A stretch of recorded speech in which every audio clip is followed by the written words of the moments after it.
The sun blazes down on the marble tiers of the Colosseum. 80,000 Romans roar as a battered retiarius circles his armored foe. In the imperial box, Emperor Titus watches intently, not merely for sport, but for power. On this day in 80 CE, the games are more than entertainment. They are Rome's most potent weapon of control. Why would an empire that ruled from the moors of Britannia to the sands of Arabia pour such staggering resources into bloodsport? The answer lies in the strategic heart of Roman statecraft. Gladiator games were born in the shadow of war. Their earliest forms were solemn rituals, executions of prisoners of war at the graves of generals. But by the time of the Flavian emperors, they had evolved into an instrument capable of shaping the mood of the world's largest city. Every drop of blood spilled in the arena sent a message. Rome is strong. Rome is merciful when it chooses. And Rome's leaders stand above the common man as arbiters of life and death. The stakes in 80 CE were immense. Only a decade earlier, the empire had been torn apart by civil war.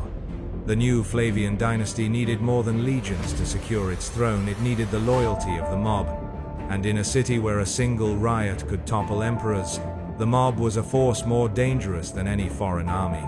The Colosseum itself was a monument to military victory, built with the spoils of Jerusalem after the Judean revolt. Its very stones whispered of conquest. But it was also a promise, bread for the hungry, spectacle for the restless, and a display of imperial generosity that no senator could rival. Yet beneath the spectacle ran a dangerous current. The crowd's cheers could lift an emperor to godlike status or condemn him to ruin. The games, like any weapon, could turn on their master. Consider this: if you were Titus, ruling a city of 1,000,000 restless souls, knowing your dynasty's survival might hinge on their approval, how far would you go to win their devotion? And at what cost to your empire's strength? Because in Rome, the arena was never just about the fight, it was about the fight to rule. If the Colosseum was Rome's stage, its gladiators were the actors, but they performed with the discipline of soldiers. And that was no accident. The brutal elegance of gladiatorial combat was not some chaotic brawl. It was the product of a military machine that had conquered the known world. The origins were soaked in war. In the early Republic, captured enemies were executed in ritualized duels to honor the dead. Over time, these ritual killings evolved into the gladiatorial schools, ludi, that trained men not merely to fight, but to embody Rome's martial ideals for the watching crowd. Step inside a ludus and you'd find a microcosm of a Roman legion. The barracks were ordered and regimented. Fighters slept in rows of identical cells. The day began at dawn, with weapons drill, shield maneuvers, and conditioning so punishing that many recruits, especially slaves and criminals, died before ever seeing the arena. Those who survived were hardened into living weapons. The training methods mirrored those of the legions. Wooden swords, rudis, heavier than steel, forced recruits to build endurance and strength. Drills on open ground simulated battlefield formations, especially for gladiator types that mimicked legionaries, like the Mamillo, armed with the same broad scutum shield and stabbing gladius as Rome's infantry. Even exotic styles like the retiarius, fighting with net and trident, were taught with precision, their movements choreographed to create dramatic contrasts, just as Roman generals might pit different troop types to exploit enemy weaknesses. These schools were run with the efficiency of a military command. The lanista, often a retired centurion, was both drill master and strategist, deciding which fighters faced each other and tailoring their training to exploit strengths or cover weaknesses. He understood, as any battlefield commander would, that matchups could be engineered for maximum spectacle and maximum control of the crowd's mood. But why did this matter to the empire? Because the games were propaganda. Every blow struck in the arena reinforced the narrative of Roman dominance. Gladiators, whether volunteers or slaves, fought under the same values preached to the legions: discipline, courage, and obedience to command. For the citizen in the stands, the arena was a reminder that Rome's military ethos was eternal, embodied in men who fought to the death for the glory of the crowd and, by extension, the state. The logistics themselves were an extension of Rome's military prowess. Just as the legions could march 20 miles in a day and build a fortified camp by nightfall, the games could summon hundreds of fighters, wild beasts from Africa and Asia, and exotic equipment from every corner of the empire, all arriving on time, in place, like an army assembling for war. The same road networks that carried the legions also brought elephants from Numidia and tigers from Parthia to thrill Roman audiences. This was not mere entertainment, it was a demonstration of logistical supremacy. The connection between army and arena was also personal.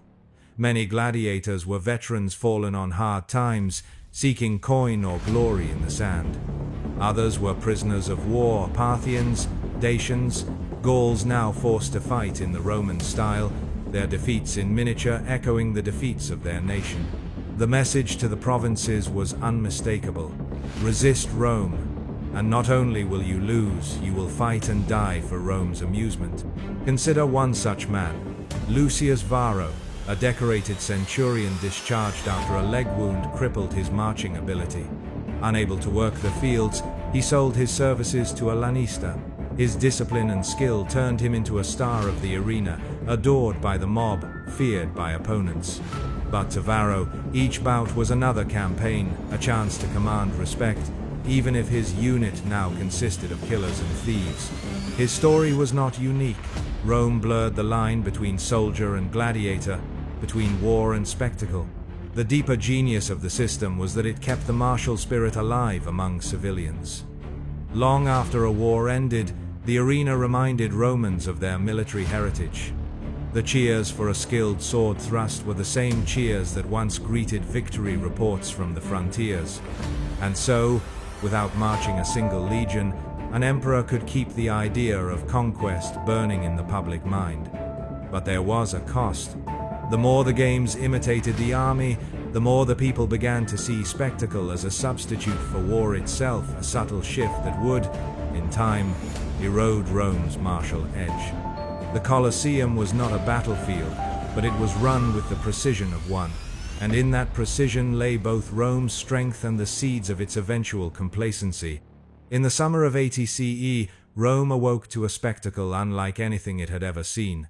For 100 consecutive days, the city would be fed not only with bread, but with the blood and cries of the most elaborate games in history. This was the opening of the Flavian Amphitheater, the Colosseum, and Emperor Titus intended it to do more than dazzle. It would secure his family's dynasty, silence his critics, and bind the people of Rome to his rule. The stakes were enormous. Only a decade earlier, Rome had been in chaos. The year of the four emperors had left the empire fractured, and the Flavians had risen to power through the bloody victory of Vespasian in the Judean War. The Colosseum itself had been built on the site of Nero's private lake, a symbolic reclamation of public space from imperial excess. Funded by the spoils of Jerusalem, its very foundation was a statement. The empire's wealth came from conquest, and its rulers would share that wealth with the people in the form of entertainment. The opening ceremonies were carefully choreographed. Titus, still in his 30s, understood that public perception could be as decisive as any military campaign. The first day began with a venatio, a beast hunt in which exotic animals from across the empire were released into the arena: lions from Mauritania, leopards from Cappadocia, crocodiles from the Nile. Skilled hunters armed with spears and nets dispatched them in displays of agility and courage. Each animal was an unspoken map of Rome's reach, a reminder that no corner of the known world lay beyond the emperor's grasp. But this was only the opening volley. Naval battles Naumachia were staged by flooding the arena with water, pitting ships and crews in mock sea combat. The engineering required was staggering, a display of logistical mastery rivaling that of any Roman campaign. The message was unmistakable. The same empire that could conquer Judea could also command rivers and seas at will. Then came the gladiatorial contests, the true heart of the games. The matchups were chosen with a strategist's eye for drama. A heavily armored Secutor against a nimble Retiarius, a Thracian against a Mamilio, each pairing designed to hold the crowd's attention and provoke roaring debate over who should live or die. Titus himself presided over the judgments, raising or lowering his hand to signal mercy or death. His clemency in some matches was no less calculated than his ruthlessness in others. The political dimensions were layered. Senators who had opposed the Flavians were given prominent seats, forced to watch the people's adoration of the emperor. Provincial envoys were invited to witness Rome's grandeur firsthand, ensuring they returned home awed and loyal. Even the distribution of free food during the games was strategic, reinforcing the panem et circenses policy that kept the city's massive population fed and docile. Tactically, the event was a masterpiece of timing. Titus launched the games in a year when Rome needed distraction. Only months before, Vesuvius had erupted, burying Pompeii and Herculaneum, and a devastating fire had swept the city. The games shifted the narrative from disaster to triumph, rallying the population behind a ruler who appeared generous, strong, and unshakable. Yet, as in war, the most dangerous threats often come from overconfidence. The scale of the spectacle set a precedent that future emperors would feel compelled to match or exceed regardless of cost.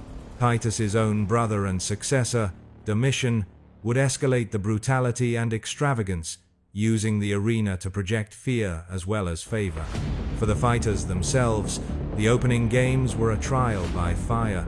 Some were seasoned veterans, others newly trained men thrust into combat before the eyes of the emperor. Their personal stakes were immediate. Victory meant survival and perhaps fame. Defeat meant death or disgrace. Behind every clash was a human drama, a Gaul forced to fight the style of the legionary who once conquered his homeland, a freedman seeking glory to erase the shame of his birth. The engineering marvel of the Colosseum itself became part of the narrative. Its 80 entrances allowed for rapid crowd movement, its subterranean hypogeum concealed elevators and trapdoors to release beasts or fighters in sudden bursts of drama. Every technical innovation was another reminder of Rome's superiority in organization and design skills as vital to empire as battlefield strategy. But the most powerful weapon in Titus's arsenal was the crowd's emotion. Each gasp at a near miss, each cheer at a well-placed thrust, each collective roar at a kill reinforced his position. In those moments, the will of the people and the authority of the emperor were one. As the 100th day drew to a close, Titus had achieved his objective. The Flavian name was secure, the people of Rome were united in awe, and the provinces had been reminded of the empire's might. Yet the seeds of dependency had been sown. The populace, having tasted such spectacle, would expect it again and again, drawing future emperors into a cycle where political stability depended not on policy or victory abroad, but on the blood spilled in the sand. Consider the risk. A general knows that once troops grow accustomed to lavish supplies, discipline falters if they are withheld. The same was true here. Rome's loyalty had been bought with games, but such loyalty was costly to maintain. And in the decades to come, that cost would grow heavier than any emperor could bear. The Colosseum's opening was more than a celebration. It was a calculated, strategic maneuver, a projection of strength wrapped in the thrill of combat. But, like many such maneuvers, it contained the flaw that would one day undo it, a reliance on spectacle that could never match the sustaining power of real military discipline and conquest. In Rome, the Colosseum was more than a monument to blood and stone, it was a political battlefield. Here, emperors could cement their rule, senators could rise or fall in public favor, and ambitious men could gamble their futures on the cheers of the mob. The arena was the Senate floor, stripped of marble and pretense, its debates fought not with words but with swords. From the earliest days of the empire, the games were a currency of power. The emperors understood that to control Rome, they must control the crowd. Lavish spectacles were an unspoken contract. The ruler provided excitement, and the people returned loyalty at least for a while. But just as in war, alliances were fragile, and momentum could shift with a single misstep. Senators used the games to buy influence, funding spectacles at their own expense to win elections or curry imperial favor. A well-executed festival could raise a man's standing overnight. A poorly staged one could end a career. Even seating arrangements carried political weight. The emperor's box was flanked by senators, equestrians, and visiting dignitaries, each placed with calculated precision to show rank, reward loyalty, or remind rivals of their place. The games were also an arena for subtle and sometimes lethal political messaging. When an emperor granted mercy to a defeated gladiator, it could signal benevolence or, more strategically, suggest that the emperor's enemies might also be spared if they submitted. Conversely, a thumbs down could be a warning, a public demonstration of what awaited those who defied imperial will. Some rulers blurred the line between sponsor and spectacle. Commodus, son of Marcus Aurelius, stepped into the arena himself, dressed as a gladiator, fighting opponents armed with blunted weapons while he wielded sharp steel. To his supporters, it was proof of his courage and connection to the people. To his enemies, it was a grotesque parody of leadership, eroding the dignity of the imperial office. In the end, Commodus's theatrics alienated the Senate and emboldened conspirators, leading to his assassination. Tactically, the manipulation of the crowd was a high-stakes game. A skilled ruler could redirect public anger away from famine or military defeat by staging more frequent games. But this reliance was dangerous. As with an overextended army, constant expenditure drained the treasury, and the populace grew dependent on spectacle for satisfaction. Crowds themselves became a political force. They could demand mercy for a favored gladiator, boo an unpopular official, or even chant for policy changes. In 559 CE, a riot during games in Pompeii between local spectators and visitors from Nuceria escalated into street fighting, forcing the Senate to ban games in the city for a decade. The message was clear: the mob's passions, once inflamed, could not be easily contained. Rivals learned to exploit this volatility. A senator hoping to embarrass an emperor might bribe gladiators to perform poorly, turning the crowd's disappointment into public criticism of imperial stinginess or incompetence. Likewise, a clever lanista could use a popular fighter's fame to pressure sponsors into political concessions. Even foreign policy found its way into the arena. Victory over an enemy could be celebrated with staged battles featuring prisoners forced to fight in their native armor, reenacting their defeat for all Rome to see. Such displays reinforced the empire's dominance but also broadcast its priorities to allies and adversaries alike. In every sense, the arena was an extension of the empire's strategic map. Control the Colosseum, and you controlled the heartbeat of the capital. Lose it, and you risked losing Rome itself. For the emperor, the challenge was balance. Too much cruelty, and the crowd's awe curdled into fear. Too much mercy, and strength appeared to waver. Every match was a decision point, every cheer or boo a report from the front lines of public opinion. Consider the question: if you ruled the greatest city in the world, knowing that 80,000 voices could turn against you in an instant, would you gamble your fate on a spectacle of blood? In Rome, every ruler did, and some lost everything. For the citizens of Rome, the gladiator games were not a sideshow, they were part of the city's lifeblood. To understand their true power, you have to see them not as isolated events, but as a constant undercurrent in Roman culture, shaping behavior, beliefs, and even the empire's sense of itself. The arena was a mirror of Roman society. Its seating told you exactly where you stood in the social hierarchy. Senators occupied the prime spots nearest the action, a visual assertion that political power sat closest to the pulse of Rome's spectacle. Behind them, equestrians and prominent citizens filled the next tiers, followed by the common plebeians. At the very top, high in the blazing sun or exposed to the rain, sat women, foreigners, and slaves. The arena reminded every spectator of their place in the imperial order. The games also produced a strange paradox in Roman attitudes toward gladiators. These men, often criminals, slaves, or prisoners of war, were despised for their low status, yet adored for their skill and bravery. Some became celebrities, their likenesses painted on tavern walls, their names scratched into the stone of the Colosseum by fans. Wealthy women were rumored to seek affairs with famous fighters, defying social norms in pursuit of forbidden glamour. For the ordinary citizen, the games were an escape from the grind of daily life. In a city of 1 million people, most lived in cramped insulae, multi-story tenements prone to fire and collapse. Public baths offered relaxation. The games offered exhilaration. A day in the arena meant free bread, the thrill of combat, and a shared experience that blurred the lines between class and origin at least for a few hours. Economically, the games were a vast industry. Animal traders captured beasts from the far edges of the empire, from Numidian lions to Syrian leopards. Craftsmen forged ornate weapons and armor for both practical combat and theatrical display.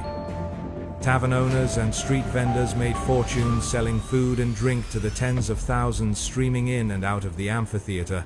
Even funeral workers benefited. The aftermath of a bloody day meant work to be done.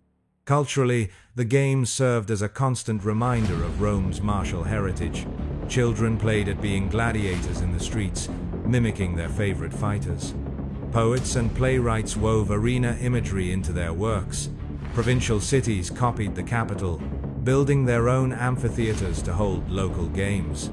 In doing so, they absorbed Roman customs, language, and political loyalty, a form of cultural conquest without the sword. From the state's perspective, this was strategic genius. The panem et circenses, bread and circuses, policy didn't just pacify the masses, it reinforced Roman identity across the empire. By standardizing the spectacle, Rome created a cultural common ground. Whether you lived in the shadow of the Colosseum or in the far reaches of Gaul, you could understand the rules, the rituals, and the values on display in the arena. But the cultural impact had a darker side. The normalization of extreme violence blurred moral boundaries. Public executions and savage animal hunts desensitized the population to brutality, making it easier for the state to employ violence as a tool of policy. To the Roman mind, mercy was a luxury, strength was survival. Archaeological evidence gives us vivid glimpses of this reality. Graffiti praising favorite fighters, mosaics depicting famous bouts, even gladiator helmets offered as grave goods. These artifacts tell us that the games were more than entertainment, they were woven into personal identity. A man might measure his courage by the gladiator he admired most. A politician might judge his popularity by how loudly the crowd cheered his name. Ultimately, the games shaped how Romans saw themselves. They were heirs to a martial tradition, citizens of a city that celebrated strength, endurance, and the will to dominate. And as long as the sand ran red, they believed that the empire's strength was unshakable. But culture cuts both ways. The same spectacles that unified the empire also taught the people to expect spectacle as a right, a dangerous precedent for a state that would one day struggle to meet those expectations. Every empire has a moment when its greatest strength begins to turn against it. For Rome, the Gladiator Games, once a testament to military discipline, imperial power, and cultural unity, began to shift from strategic asset to dangerous liability. The transition was gradual, but unmistakable to those who understood the mechanics of power. By the late 3rd century CE, the costs of staging grand spectacles were soaring. Exotic beasts had to be captured in increasingly distant and hostile territories. Gladiator schools demanded constant investment in training, housing, and feeding fighters. The amphitheaters themselves required maintenance on a scale rivaling military fortifications. For emperors facing multiple crises, the choice between repairing a frontier wall or importing elephants for the games became a political gamble, and too often, spectacle won. The reason was simple: the mob's favor had become a critical element of survival. In the Republic, legions had secured political legitimacy. In the late Empire, it was the roar of the crowd in the arena. An emperor could survive a battlefield defeat if the populace still adored him. He could be undone by their boos and jeers if they turned. This dependence created vulnerability. Like an army accustomed to lavish supplies, the Roman people became conditioned to expect constant, extravagant entertainment. Anything less was seen as weakness, an opening for rivals to exploit. Ambitious generals and senators learned to host their own games, subtly undermining imperial authority by showing they could deliver more excitement than the emperor himself. Meanwhile, the empire's external threats were multiplying. Germanic tribes pressed the Rhine and Danube frontiers. The Sassanid Empire challenged Roman power in the east. But as military crises deepened, emperors were often in the capital, staging spectacles to shore up urban loyalty instead of leading campaigns in person. The games had become a political shield, one that left the frontiers dangerously exposed. Moral authority also began to erode. The growing Christian movement condemned the arena's bloodshed as barbaric and unworthy of a civilized state. Their refusal to attend games and their vocal criticism planted seeds of doubt among the populace. The state's reliance on lethal spectacle to maintain unity began to look less like strength and more like desperation. Personal accounts from the time capture this shift. One Roman officer, writing from the northern frontier, bitterly complained that our emperor feeds lions while the barbarians cross the river unopposed. His words reflected a widening gap between the military's priorities and those of the urban political elite. The games also began losing their original martial character. Earlier spectacles had reinforced the values of discipline, courage, and skill. By the later empire, the emphasis had shifted to sheer spectacle, more animals, more executions, more elaborate stagecraft. The crowd no longer cheered for precision and endurance. It demanded novelty and excess. What had once been a training ground for public admiration of martial skill was becoming a theater of decadence. The tipping point came when the games themselves became more important than the victories they were meant to celebrate. In earlier centuries, an emperor's generosity in the arena was tied to a recent conquest. Spoils and prisoners from the battlefield paraded before the crowd. In the later empire, games were staged without military victories to justify them, draining resources without replenishing Rome's prestige abroad. It was a fatal shift in strategic thinking. The empire was spending its strength inward, on a domestic audience, rather than projecting it outward against its rivals. Bread and circuses were no longer tools to reinforce military dominance, they had become substitutes for it. If you were emperor and your throne rested on the loyalty of a volatile mob, would you risk cancelling the games to fund the legions? Or would you gamble that the frontiers could hold a little longer while you secured your grip on the capital? Rome's rulers too often chose the latter. By the early 5th century, when Emperor Honorius finally outlawed gladiatorial combat in 404 CE, the games were no longer the glue holding the empire together. They were a memory and a reminder of the years when Rome mistook spectacle for strength. When the Gladiator Games finally ended in 404 CE, Rome did not fall the next day. But the echoes of their absence and of their long dominance shaped the empire's final century and left an imprint that still lingers in our world. The most immediate consequence was cultural. For centuries, the games had been a shared experience that transcended class. The Colosseum was the one place where senators, merchants, and beggars all looked toward the same sand. With their disappearance, one of the empire's most powerful tools for creating a common civic identity vanished. The social glue that had once bound the capital's volatile masses together dissolved, leaving a population less easily united behind a single symbol of Roman strength. Politically, the loss of the games removed a key instrument of crowd management. The panem et circenses policy had been crude but effective. The promise of bread and spectacle had bought emperors time in moments of crisis. Without the games, rulers had to find new ways to secure loyalty, often resorting to increased grain subsidies or public works. These were costly and less emotionally potent than the thrill of the arena. From a military perspective, the absence of the games removed a subtle but important channel for reinforcing martial values. For centuries, the arena had celebrated skill with arms, endurance under pressure, and courage in the face of death. In later years, that message had been diluted, but it still echoed faintly with each bout.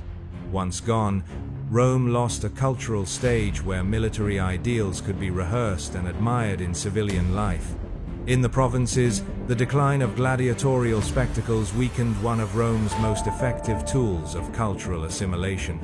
Amphitheaters from North Africa to Gaul had served as outposts of Roman identity, projecting the capital's customs deep into conquered territories. Their silence marked a symbolic retreat of Roman influence, even in places still under imperial control.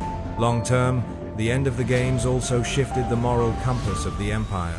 The Christian condemnation of blood sport helped redefine Roman concepts of civic virtue.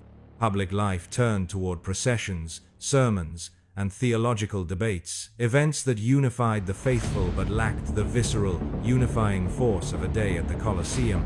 For the military elite, this was a mixed blessing. It reduced the normalization of cruelty, but it also meant the martial spirit was less present in the daily life of citizens.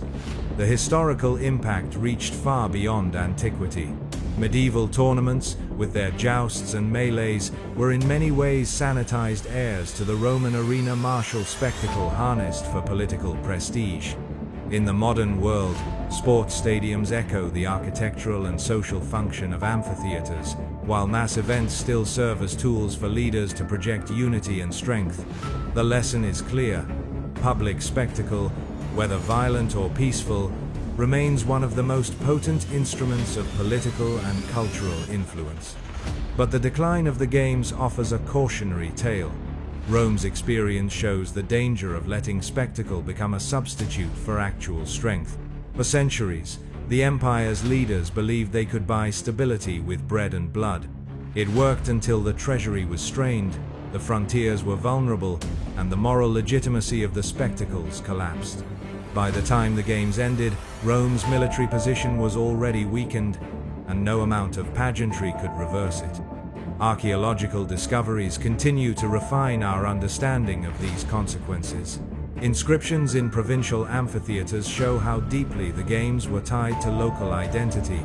Remnants of gladiator armor in Britain and Gaul suggest that even distant outposts embraced the spectacle as their own. The abrupt end of these traditions would have left a cultural vacuum, one that no policy could easily fill. For contemporary strategists, the message is unmistakable. Spectacle can reinforce real power, but it cannot replace it. When the crowd's roar becomes the measure of a ruler's success, the state's foundations are already shifting. The arena is silent now, but its lessons speak loudly. Win the people's hearts, but never forget that the survival of a nation depends on the strength of its walls and the discipline of its soldiers, not the applause of the crowd.